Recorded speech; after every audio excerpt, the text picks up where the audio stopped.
Howdy folks, Marvin Forte here, KFNW Director. I'm here to talk to you about some of the updates we've made to the rules for the 2025 season. If you go to our website and click on the Resources tab and then KFNW Rules Standard, that's going to take you here to the Rules page. This information at the top tells you some shortcuts for how to find information on the rules. You can do a Control F on a PC or Command F on a Mac, and it'll actually look for certain words, which is a great way to find something specific. Or you can scroll down here to the table of contents, and we've got all the headings listed. If you scroll down and click on one of the headings, competitor conduct, it'll jump you down the page right to that section. If you scroll all the way down to the bottom of the page, you'll see this section in red. These are the recent revisions. These are rules that have been changed or have been added this year. The only exception to that is I removed some things that weren't relevant anymore, stuff that was about monthly onlines, for example. Those were removed, and I didn't bother putting them down here in this bottom section because it would have just clogged up this section with things that didn't matter this year. So let's go from the top. Participation and eligibility. Everybody has to do a liability agreement for each live event. So that's a change this year. In the past, we've let you do one at the beginning of the season, and if you didn't change any information, you could use that throughout the year. But there was a problem with that because stuff does change that people don't think about. They might carpool to an event with somebody else, and so their vehicle and their license plate is going to be different for one event than another event. So this year, to get around some of those potential issues, we're going to ask everybody to do a liability agreement for every live event. You can download it on the tournament detail page, print it out, fill it out, and bring it to the pre-event briefing. If you don't have a chance to do that, we will have them at the pre-event briefing, and you can fill it out there. There are 3 pages in that document. There's one for adults. There's one for minors, if you're an adult and a minor fishing together, or a guardian just with a minor that's there with them fishing. And then the 3rd page is motor information. We're doing the motor information a little bit different this year. We're not going to inspect every single motor that's out there. If you're using sort of a standard setup, let's say a Newport Vessels motor or a Torqeedo, or you've got an Old Town with a motor that came with your kayak, and you're using the standard stuff, you've got your battery strapped down and closed or inside the hull, then we don't need to inspect you. You're just fine. But if you've done anything DIY, if you're not using an OEM mount, or you've built your own mount for some other type of motor, then we are going to inspect you. So we'll fill out those forms. You can do it ahead of time, or we'll do it at the pre-event briefing. And whichever ones get red flagged as something different or unusual that we're going to need to inspect, I should have a couple of people at every tour event that will send out and do those inspections while we're there at the tour event, or at the pre-event briefing rather. So be sure, if you do have anything unusual that you think might get flagged, be sure and bring your kayak and your motor and everything to the pre-event briefing so that we can take a look at it. Of course, we will be there early. Sometimes we'll be there on Thursday or maybe even Wednesday before an event. And if you want to try and connect with us before that, have us look at something different, we'll be happy to do that if it's convenient for everybody. So just reach out if you think there's any concern there. So we did make one change to the motor rules. We increased the pound thrust, the foot-pound thrust, to from 55 to 80. That is going to cover you for like any of the Newport motors. The NK300 is about 80. It's a little under 80. It's going to be good for the Torqeedo 1100 series, no problem. It's going to cover all the Motor Guide motors. I know a few of you have those. The only one that it sort of gets a little iffy is the Power Pole Move. That, if you're running it at 24 volts, then it matches this standard. I think it's 78 or 80. It's one of the two. It's right in there at that 80-pound foot thrust. And if you're running 36 volts on it, then that's going to be outside our spec. That's going to be too powerful, and in my opinion, too powerful for a kayak to begin with. You shouldn't be running, especially a bow mount, with that powerful a motor. It's kind of dangerous at high speed. I just wouldn't do it. So we've got it at 80. That should cover everybody. If you do have any questions about your motor situation, then reach out to me directly. Next section is pre-event briefing, competition period, and awards. Pre-event briefing is just the new name for what we used to call the captain's meeting.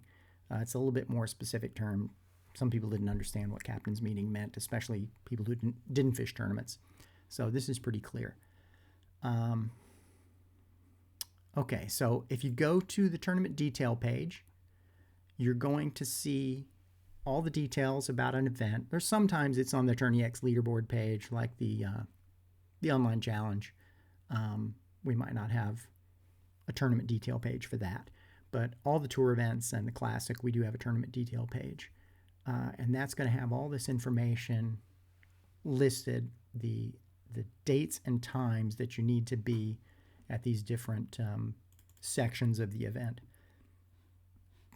Here we're saying, you know, with as many people as we're looking at this year that are going to be fishing our events, we need to be really conscious about clogging up the ramps, especially at places that don't have as many launches.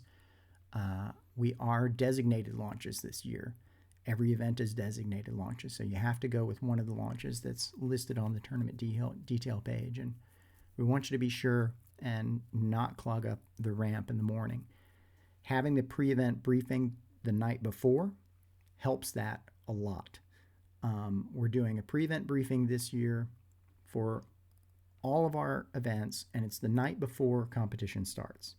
So that's usually Friday. For the Door Shack event, where that's a Friday-Saturday event, it'll be on Thursday. We're going to dig into more of that in just a minute. Okay, we've got that. Okay, so for the pre-event briefing, I'm going to be doing a video before every event with specifics about that location. So that's something that you know, everyone usually has to stand there and listen to that in person when we do these events. Instead of making you do that, we're going to put it in a video. We'll send it to you in email, the pre-tournament email, and you'll need to click on that and look at that video and get the information that's in that video from that email. And that will help streamline things at the pre-event briefing, so it's not as onerous as it has been at some times. We talked about that. Okay, so bump boards haven't changed. We still accept any catch board except for the folding catch boards, and we accept the Yak Attack leaderboard as well this year.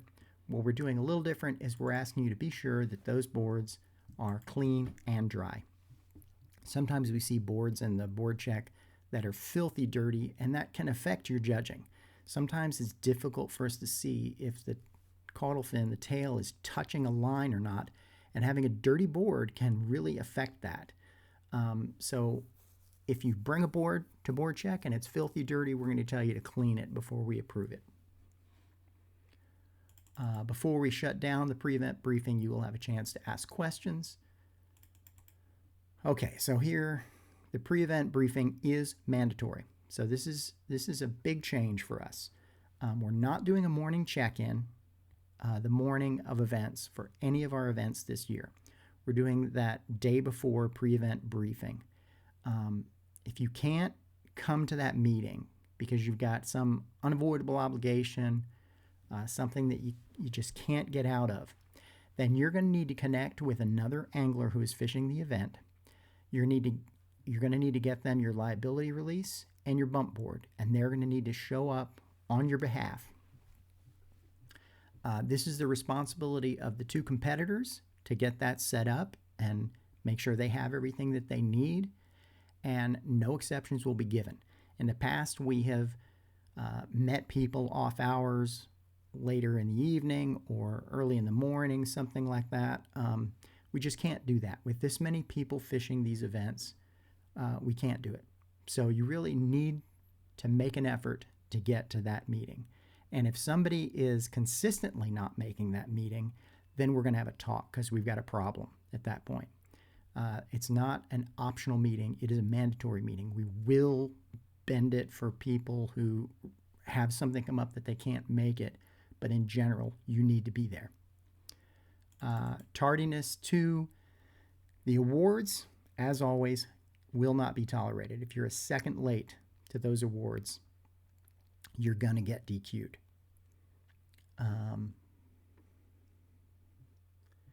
The other thing I didn't mention there too is if you aren't going to make it to the awards, let's say you didn't fish very well and you want to leave early, that's okay. You can reach out to the directors, me, Matt Burdick, or Jim Davis, whoever the director is for that event.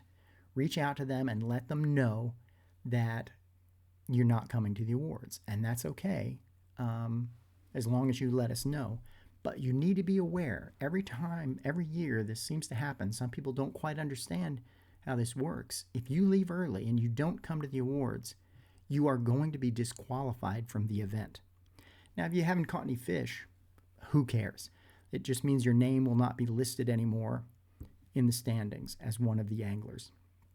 Or if you've caught 1 or 2 fish, unless it's a big one and has a chance of winning big bass. So it's not a big deal if you haven't caught many fish, but if you're in the running for AOI or something like that, and you had an okay score but not enough to win anything, you really need to show up.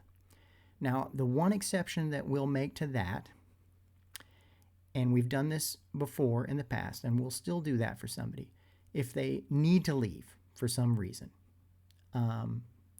somewhere that they have to be that evening. What you can do is you can come to the awards location, and you can even come a little bit early. You can come as soon as we start arriving to get things set up. And if you're there when we arrive, not even necessarily the time that we start, but just the time we arrive, and you say, hey, I made it, I'm here, then you can leave. And you won't be disqualified. You won't be in the running for the for any of the gear drawing stuff, but that's not a big deal.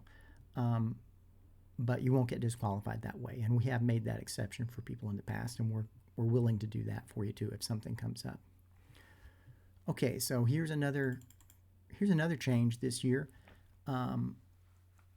Last year, what we did is we had 3 launch times. We had a launch time for the paddles, we had a launch time for the pedals, and we had a launch time for the motors. And the paddles started first, and they started 30 minutes before lines in. And so then it was 5 minutes for each one. So the people with motors were then leaving 10 minutes later and ended up with only 20 minutes between launch time and lines in. That's still a significant amount of time if you've got a motor, but this year we're going to change that around. We're going to say if you've got a motor, you're going to leave 30 minutes before lines in. Generally, it's 30 minutes. I don't think we have any that are different than that this year. It's 30 minutes, and if you're in a human-powered watercraft, that's paddle or pedal, then you're going to launch. You're going to get a 5-minute head start. You're going to launch 5 minutes before the motors. It didn't make sense to separate paddles because we had so few people that were paddle only last year. There were only a handful of them between all the events we fished last year. So almost everybody's in a pedal drive or has a motor. And that 5 minutes gives those people time to get out of the launch area so that when the motors launch, it's not clogged up and you're not running people over. And 30 minutes, if you've got a motor, you can get a long way in 30 minutes if you need to. So you can make a long run if you want to. Off-limits period and official practice period. This is a big change for this year.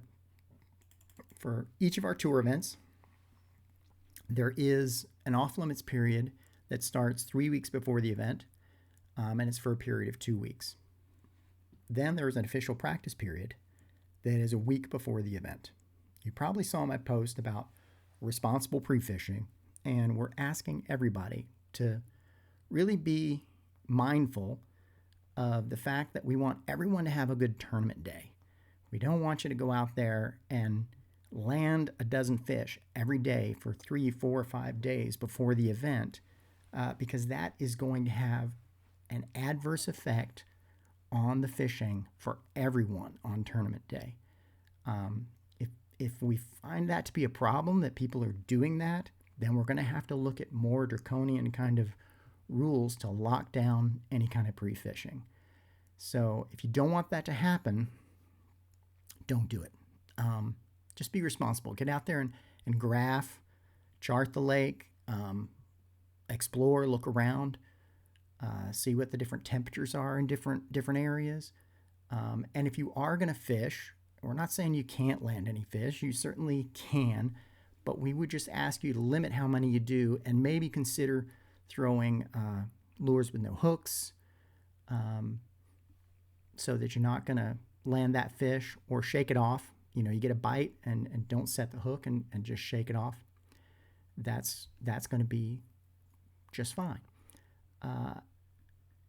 The other thing we're doing to kind of discourage people from landing a lot of fish during that time is any fish you catch during that official practice period, you can't submit to the season-long online challenge. If you do, it's going to get denied. You're not going to get DQ'd or anything, but if you do land a fish and try and post it for the season-long, and that goes for anybody, even if they're not fishing the event. We don't want to encourage people to burn fish in a lake that's got a tournament coming up later in the week. So anybody that's KFNW member and catches a fish in a lake where there's a tournament coming up that week, you're not going to be able to submit it to the season long. Okay, we covered that. Competition area. Boundaries are all shown as always. You need to use a designated launch list. There are no events this year, no live events that are open public launch. So everything's got a designated launch list. You will need to go by that to figure out where you want to launch. If we find out that somebody has launched somewhere else, then you're going to be DQ'd. For the online challenge, of course, that is open public launch. And because it is now a KFNW season long, there are no individual state season longs. Some of the issues we've run into before with state lines, like people fishing on the Columbia River, the Snake River, and being on one side of the river or the other and getting into sloughs or backwaters or anything like that, no problem. It's all open water now. It's all KFNW, as long as you don't go into a state other than Idaho, Oregon, or Washington. Angler of the Year. I can't tell you much about this yet. Some good news, exciting news for me at least, is that Dwayne at Tourney X is incorporating this into Tourney X. It will use a very similar scoring method to what we have used in the past. It'll be almost the same, but it'll be taken care of automatically and in real time, which will be great. That'll save me an awful lot of time and bringing down the scores into a spreadsheet and plugging in all the numbers and then posting all that information. We'll just have it in real time all the time throughout the season, which will be great. The last two things I've got for you are qualifiers. So the Kayak Bass Classic qualifications and the West Coast Championship qualifications. For the Kayak Bass Classic qualifications, it's a lot different this year. Used to be you had to win an event, or you had to be AOI or second or third place for AOI. And there were a couple paths to get in via the online challenges as well. Well, the online challenges are gone. The qualifications for that, even in the season long, there's no way to qualify for the Classic through the season long. Instead of that one angler getting in, now we're going to do the top 10%. So if there's 100 anglers, 10 anglers are going to get in. If there's 95 anglers, that'd be 9.5. We're going to round up to the next whole number. So it would be still 10. So I think you're going to see a bigger number that are going to qualify for the Classic. There will be some redundancy, of course. There's some people that'll show up in the top 10 in multiple events. We're not going to roll down when that happens. So if you get in 2 different events, what you're doing effectively is you're eliminating someone else from getting in. So it's going to limit how many people qualify for the Classic by doing that, which kind of can help you a little bit. It takes out some of the competition. We like that because it really ensures that it's the best of the best. You know, we don't want to keep rolling down deeper and deeper into the standings.